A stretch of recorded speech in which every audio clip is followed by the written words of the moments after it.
নায়ক, রংপুরের একজন আন্দোলনকারী এবং আন্দোলন সমাজের পরিচালক। আমাদের জুলাই বিপ্লবের সিম্বল আবু সাইদ। আবু সাইদ ভাইকে যখন গুলি করে শহীদ করা হচ্ছিল, সাইদ ভাইকে বাঁচানোর প্রথম চেষ্টাটা আমি করেছি এবং সেই মুহূর্তে আমি নিজেও গুলিবিদ্ধ এবং আহত।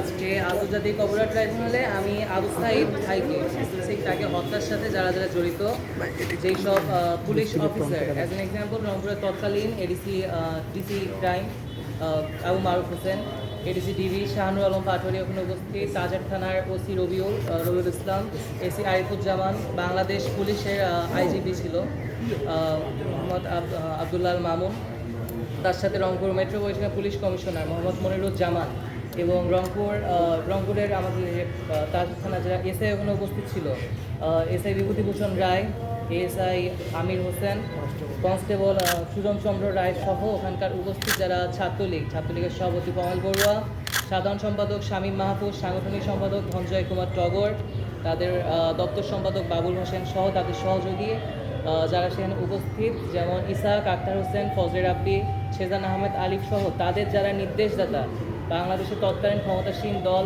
ফ্যাসিস্ট বাংলাদেশের সাবেক প্রধানমন্ত্রী শেখ হাসিনা, তৎকালীন সেতুমন্ত্রী ওবায়দুল কাদের এবং তার সাথে স্বরাষ্ট্রমন্ত্রী আসাদুজ্জামান খান কামাল সহ আওয়ামী লীগের প্রত্যেকজন নেতাকর্মী, এমপি, মন্ত্রী সকলের সুষ্ঠু বিচার এবং শুধু আবু সাইদ হত্যা না, প্রত্যেকটা জুলাই বিপ্লবের শহীদের হত্যার বিচার এবং সুষ্ঠু ফাঁসি আমি চাই।